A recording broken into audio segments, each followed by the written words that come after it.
Hey, Nathan here. Welcome back to another tower defense tutorial covering the game engine. And last tutorial, we just did the structuring of our engine, got all of our folders made, and all of our classes generated. We did not put any code in the classes. We got the files created, and we are ready to go. Now, in this tutorial, if we look at the process of how the game works. I mentioned this in the tutorial I released earlier this week. That covers where we discuss the code overview. The basic portion of this engine deals with the map loader. Now, the map loader loads each individual map. Now, each individual map loads towers and waves. Now, each tower loads bullets, and each wave loads monsters. So, we're going to start at the very end of that chain and work on work on bullets and monsters first. Alright, so we're going to work at the very end of that chain, and we're going to cover bullets in this tutorial. So, let's go to the tower folder and click bullets. Alright, so now a bullet. Every time the tower is ready to fire, if it has a valid enemy in its sights and it's currently focusing on an enemy, it will fire a bullet. Now, a bullet, we only have one active bullet in the tower object, and that's called the bullet base. Now, that bullet is cloned, and then that clone is fired, if that makes sense. So we only have one object actively in our tower at all times, and then we clone that object, and then we fire the clone. Alright, so let's go ahead and talk about a bullet in detail. When a bullet fires, it's active. When a bullet hits the enemy, we consider that to be a hit, obviously.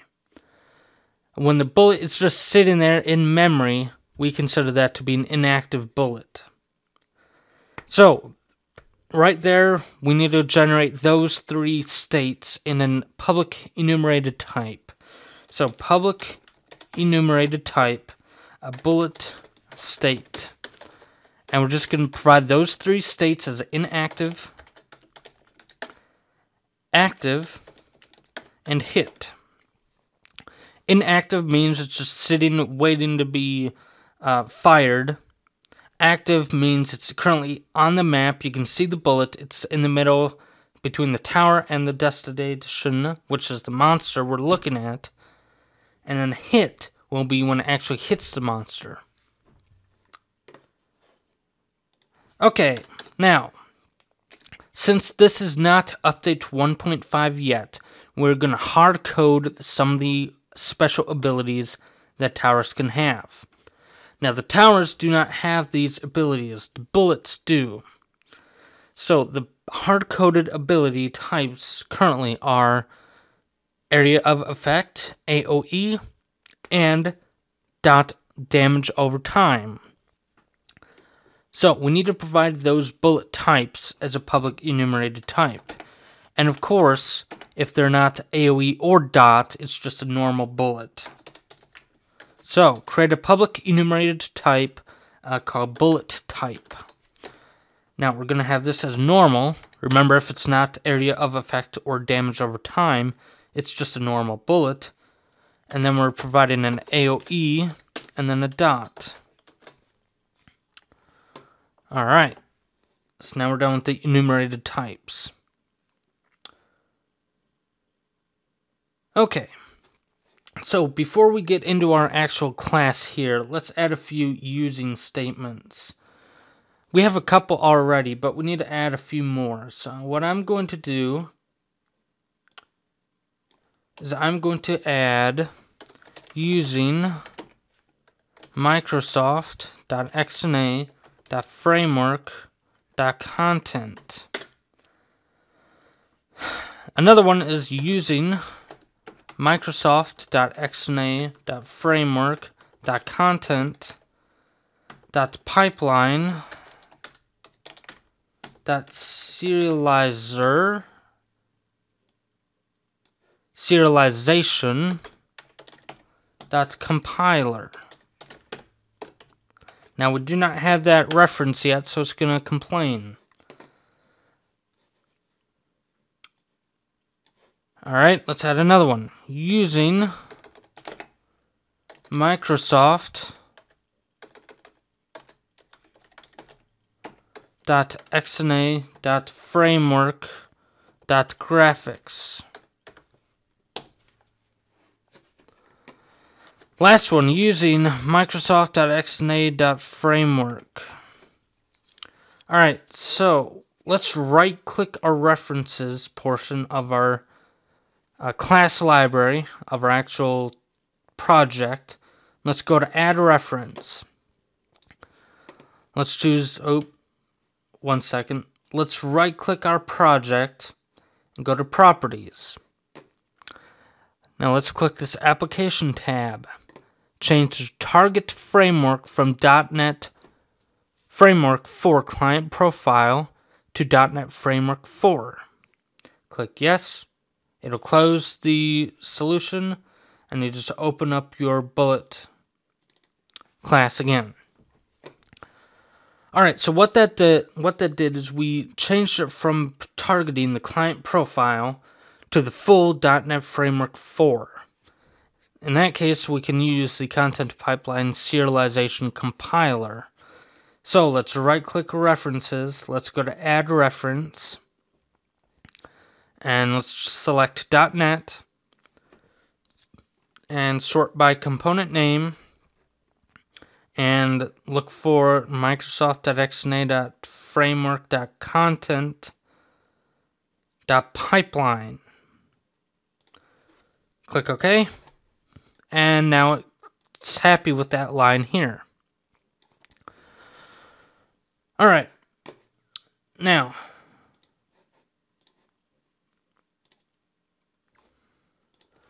for this tutorial, I provided you with another resource, the particle system for the tower defense engine. In the YouTube description or wherever you're watching this video, you should have a link to download the particle system for TD zip file. When you unzip that, you should get this single DLL that you can load into your game. Where should you put it? Wherever you created your project, your Tower Defense Engine tutorial project. In that case, I created mine in repositories, sample, trunk, and Tower Defense Engine tutorial. Okay, so now we go into that folder, and we have the solution and the SUO. That's Solution User Options. And then we have the folder, so open up the folder. You want to get to the main folder where we have our 3 classes here that you had to add last tutorial. Alright, now you unzip that particle system, and then you drag the DLL into that folder. That folder that has your classes and all of your other folders that you created last tutorial.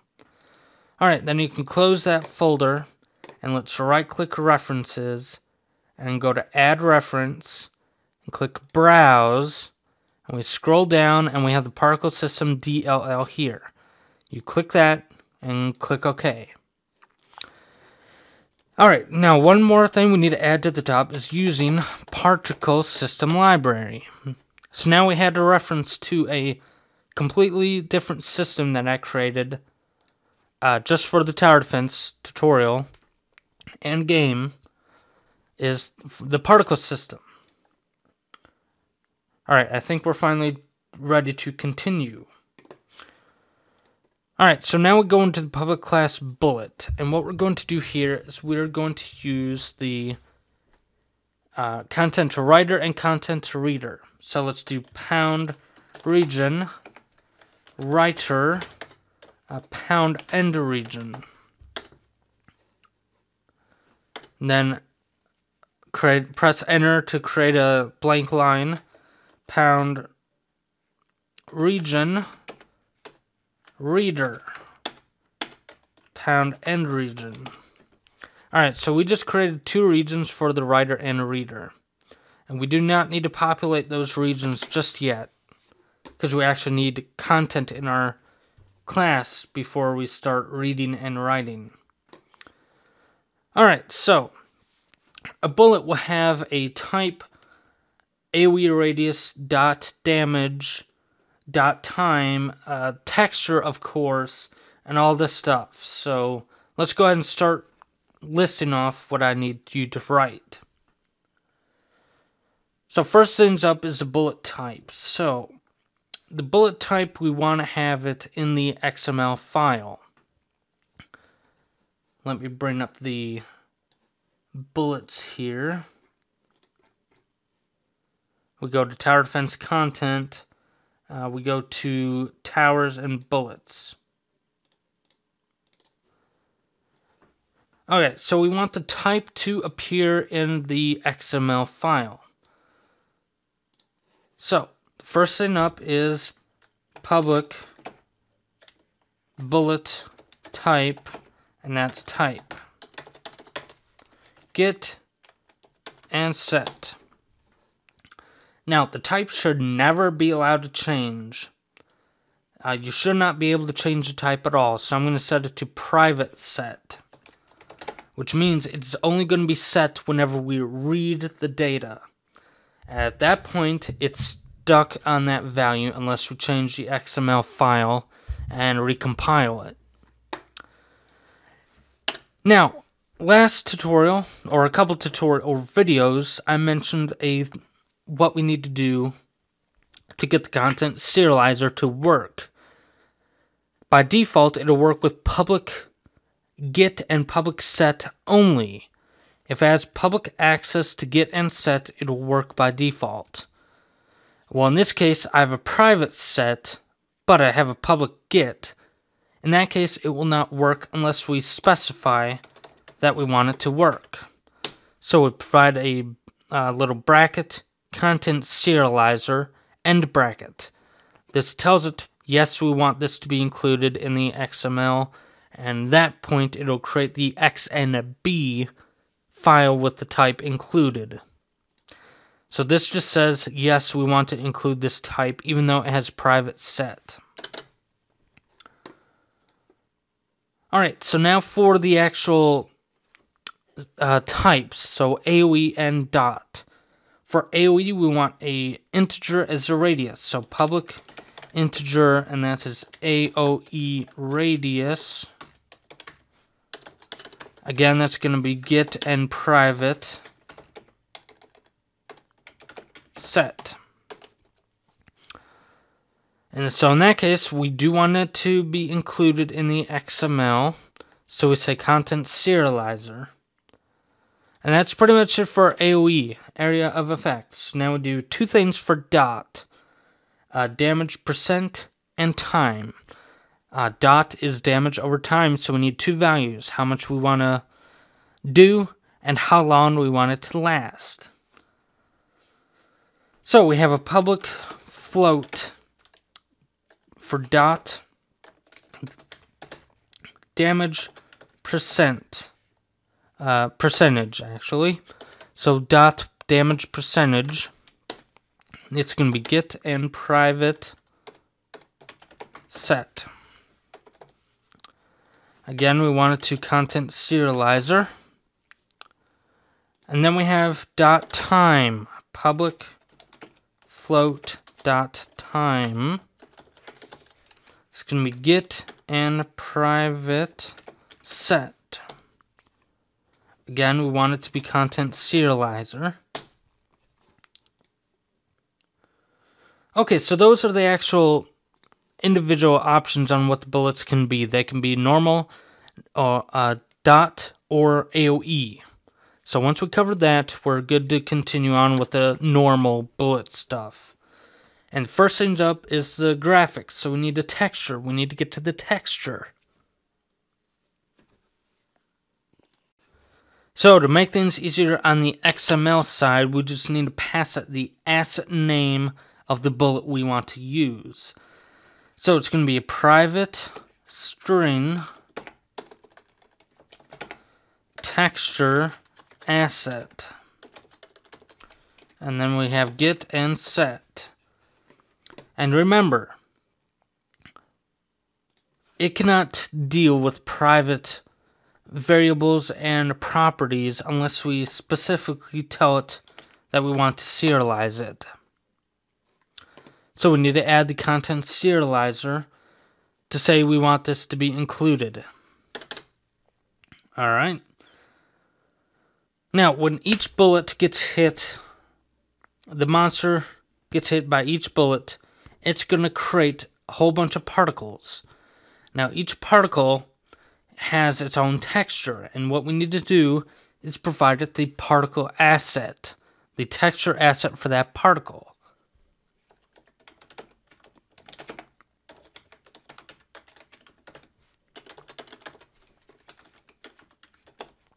So we create particle asset, which is a private string, and then we need the content serializer again.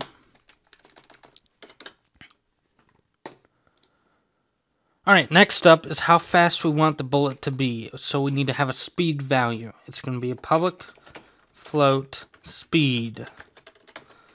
We want to get and then private set. We do not want it to be changed after we loaded the object. So it's a static speed value.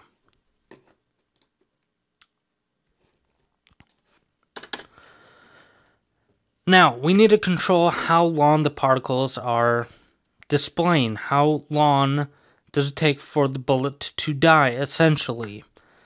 When the bullet dies, it throws the particle system. So how long do we want the particle system to last? So that's going to be a private float die time get set.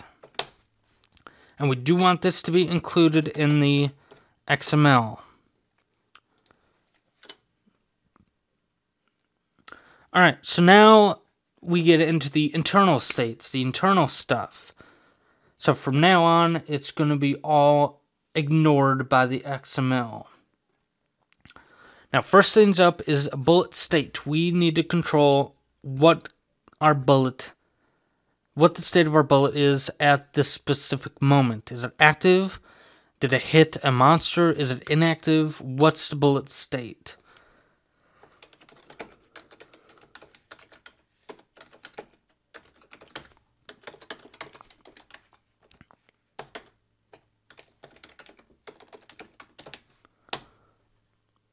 Alright, so now we do not want this included in the XML. So we do content serializer ignore. That says it's not going to be included in the XML. Now, as I mentioned, a public get and private set will be automatically ignored. However, I think it is better programming to have it consistent. If that makes any sense, we do not want this removed and then have a public get and public set and then have to include this. So just to make things standardized, I just provide this content serializer ignore. I know it's kind of redundant, but it makes things look nicer and you expect it there instead of approaching a property that does not have that. 1 out of 20 properties does not have that. It kind of makes things look a little bit weird.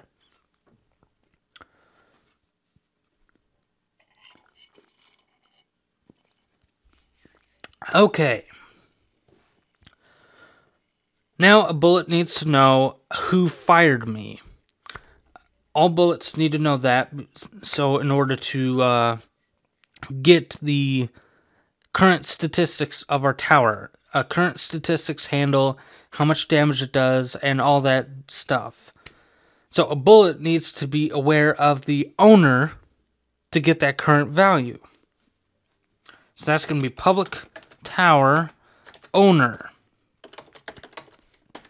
Get and private set.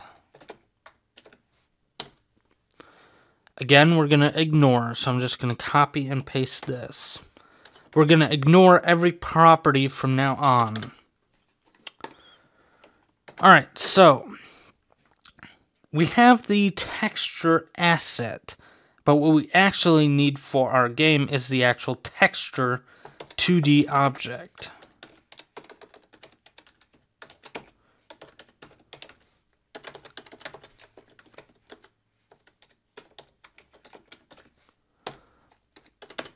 This will allow us to draw the bullets. Okay, so now we need to have an origin vector2 object, just like we have it for our gameplay object. This handles how the texture is drawn. It provides the origin point in a vector2 format on what point is the origin. So when we do any rotations and that sort of thing, it's rotated properly and all that stuff. So that's going to be a public vector2 called origin.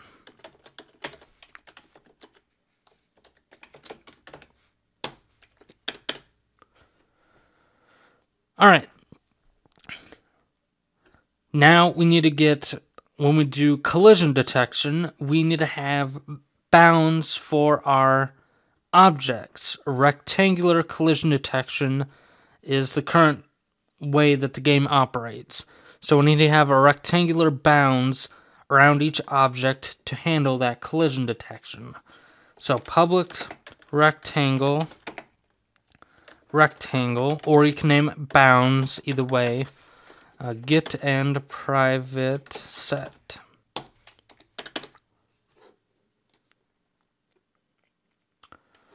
Alright, so now we're into the particles. So we have the particle asset, texture asset, but now we need to get the actual texture 2D object. So we have public texture 2D particle texture, get and private set. Alright, now comes physics data, position, velocity, rotation, and all that stuff. So ignore, and then we have public vector2 position,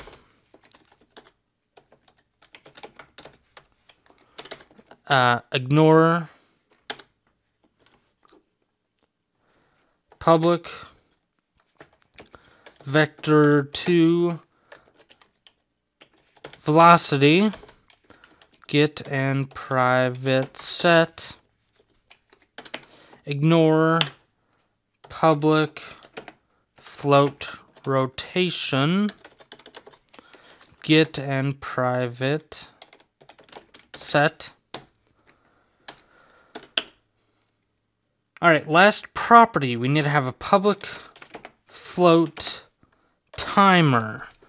So it does need to be ignored. And it will be public get and private set.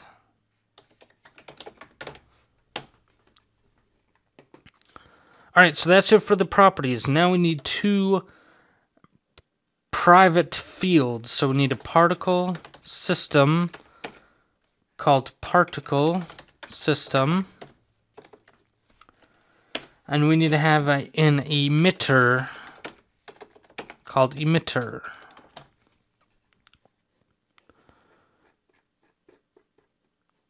Alright, so that's it for the properties and fields.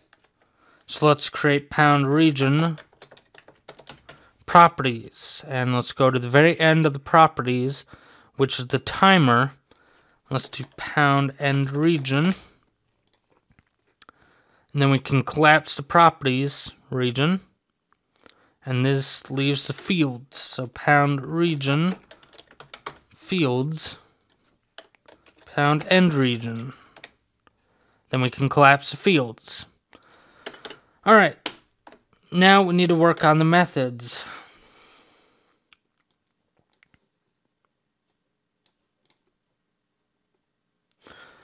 Alright, so first things first, whenever we create a new bullet, we want to have a way to initialize it. So public void initialize.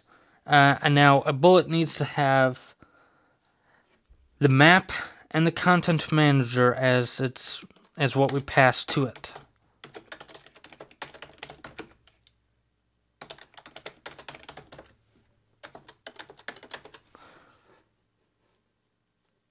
Why does it need the map? Because we need to get the map.name in order to determine what textures to load. Alright, so we'll come back and load and fill in all these methods later, but let's go ahead and create the rest of the methods here. Public void update, which is the same style as you have seen in the past, where we need to pass a game time for the update. And then we have, when we fire, it needs to know what bullet fired it so we can set up the owner. So we have public void fire tower T.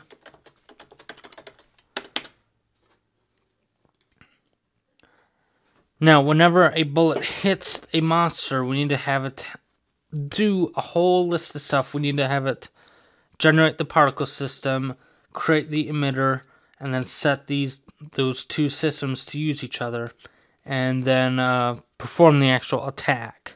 So we need to have a method that handles all that. So public void hit, and then we hit a monster M. So it tells us what monster we hit.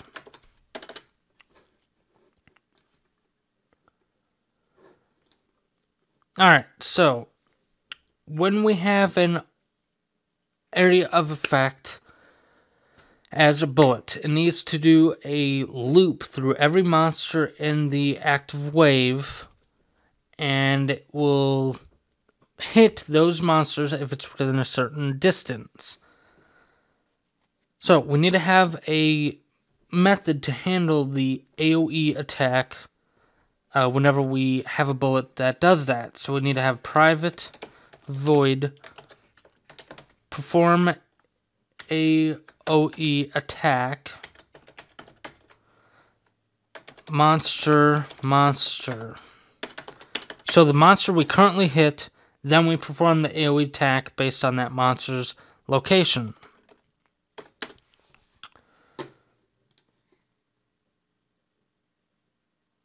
Alright, so I'm actually going to go into the gameplay object here and grab some stuff. I'm going to go into the update and draw methods, and where we calculate the matrix. So I'm going to copy the private void calculate matrix, and then paste it in bullet. So we calculate the matrix, and we just change private void to private matrix to calculate matrix, and then we return matrix.create translation new vector3 negative origin comma 0 times capital R rotation down here, and then the scale, and then the capital P position here. Alright, so that method's done. One more thing from the gameplay object is we need to calculate bounding rectangles. So copy this and paste it below. Now it's going to accept a matrix called matrix transform, and we need to capitalize T texture here and R rectangle here, T texture here. Anywhere you see rectangle, capitalize the R. Anywhere you see texture, capitalize to T. And anywhere you see transform, change it to lowercase.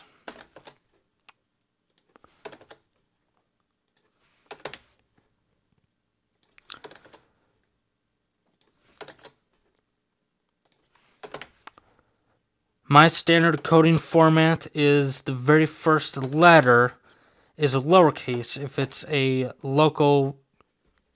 a property or argument or a local variable or a field, it'll start with a lowercase letter. Now, if it's a property, it'll start with an uppercase letter. Alright, so that's it for that method. Now we need to have a way to draw the bullet. So we need a public void draw. And then we need game time, then sprite batch.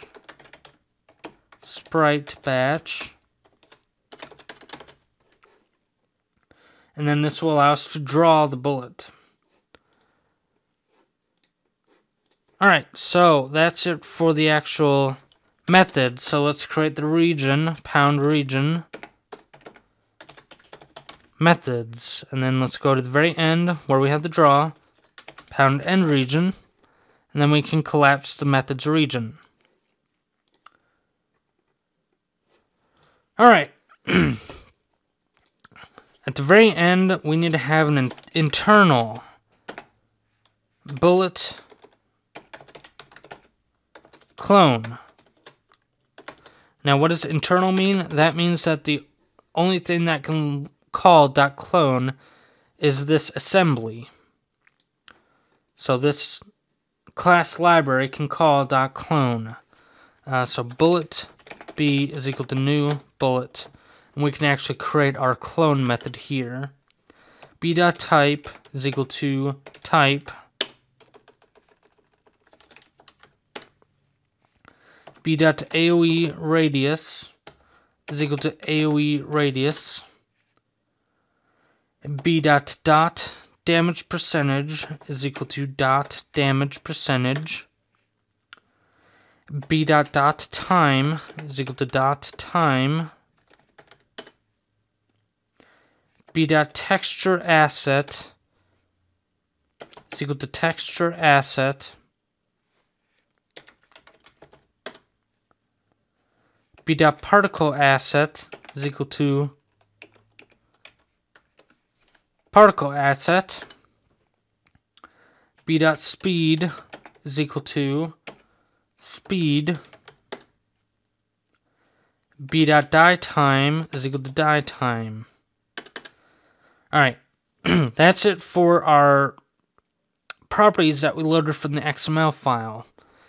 Now for all the other properties. So b.texture is equal to texture.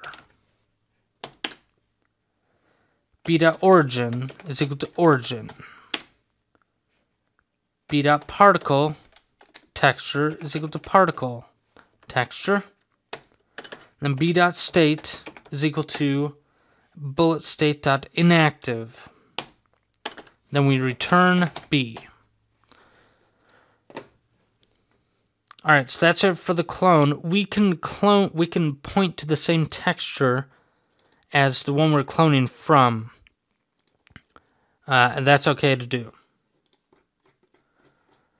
Alright, so now let's worry about the content writers and readers.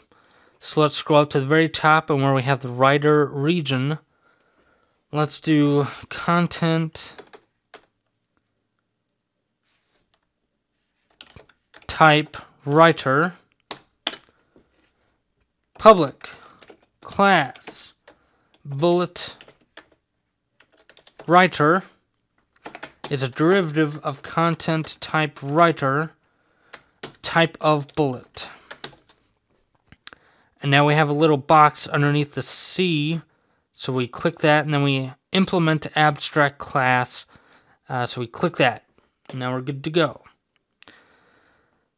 Now, in the protected override void write, let's delete the throw new not implemented exception. Let's do output.write value.type.toString. Now, type is a public enumerated type.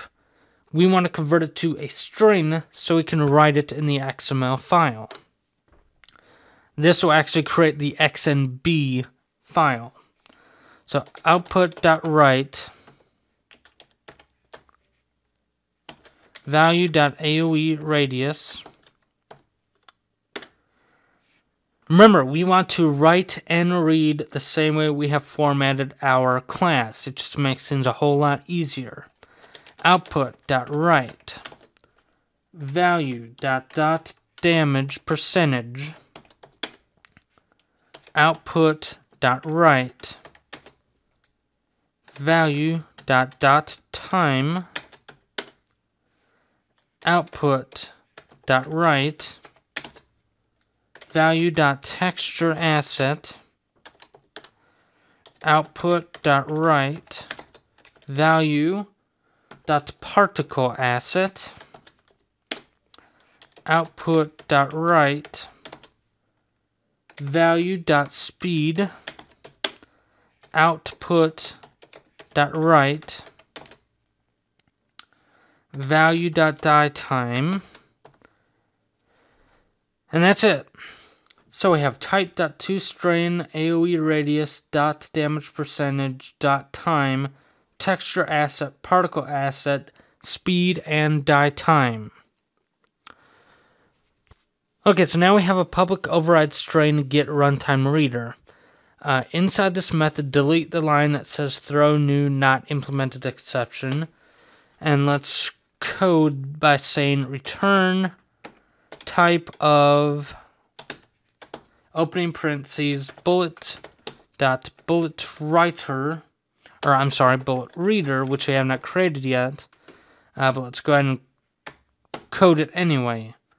Bullet reader dot assembly qualified name, and then semicolon. So this method should have return type of bullet reader dot assembly qualified name.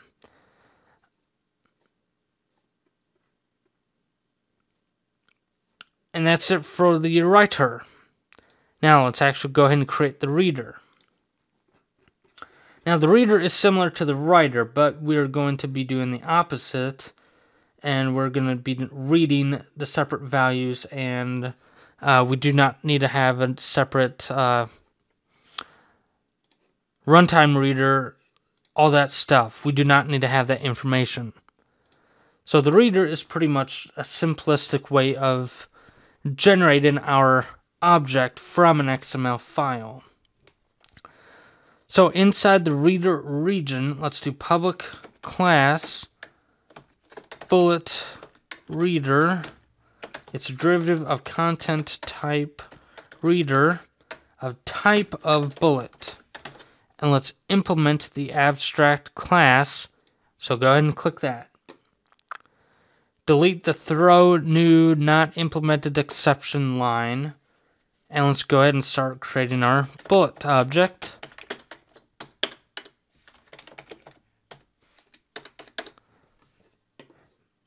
Alright, so b.type. Remember, we need to read the same way we did our writer. So the first thing up is the type, which is an enumerated type.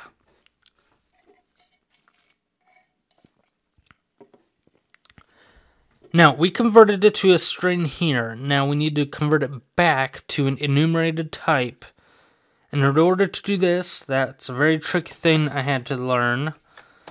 Bullet type. What our enumerated type is, what we called it. So we called it bullet type. So we provided in parentheses as a cast. Then we have to call enum.parse. So we need to parse an enumerated type. We call it enumerated.parse. So we need type of bullet type. So we need to have the type, which is the same thing we have here, comma, input.readString, opening closing parentheses, and semicolon. So that's a pretty tricky thing to get from a string to a enumerated type. b.aoe radius is equal to input.readInt32. Okay, b.damage percentage is equal to input.read Now, what you're probably thinking of is read float. That is not the case. For a float value, it needs to be read single. b.time is equal to input.read single. Now you can probably see why we need to read the same way we created the writer. It's because right at the very start, it's expecting a string.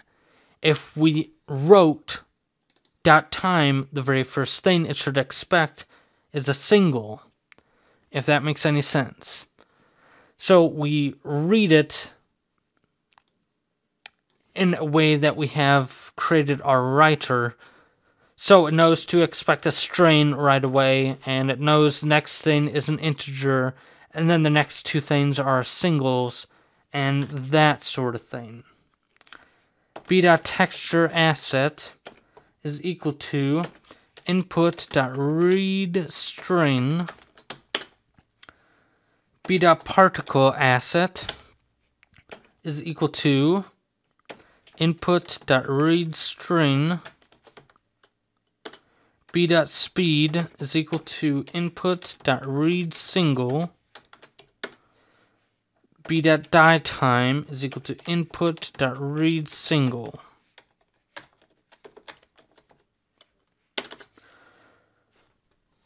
Okay, so if for some reason the programmer left the texture asset or particle asset blank, we want to throw an exception that tells them one of those things are blank.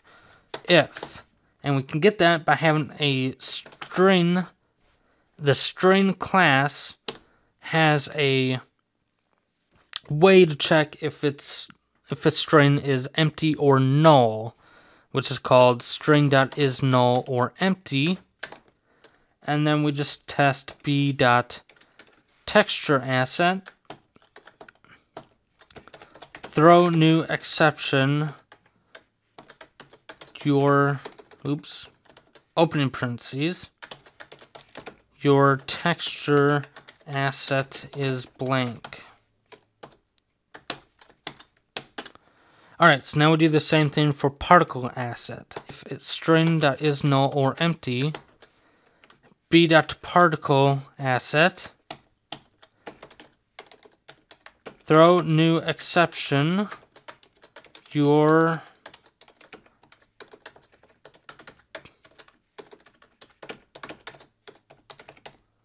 particle asset is blank. Alright, so that's it. That is it for the bullet class part 1. Remember, we still have to fill in these methods. Most of them, anyway. Alright, so as you can see, this series is going to be pretty long. I kind of blew through this class because it's really not that complex. When we get to later classes, we might have to split it up in like 4 videos, especially the map class. But as you can see, this class is not that complex. We had a few properties, we had a code, and then the reader and writer. And since I talked about the reader and writers in this video, we can slowly go ahead and create those without talking about what they do.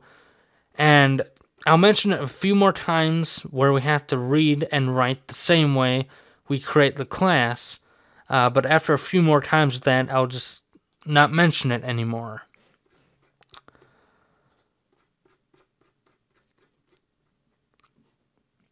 And then the clone method, we're going to have a few more things with the clone capability.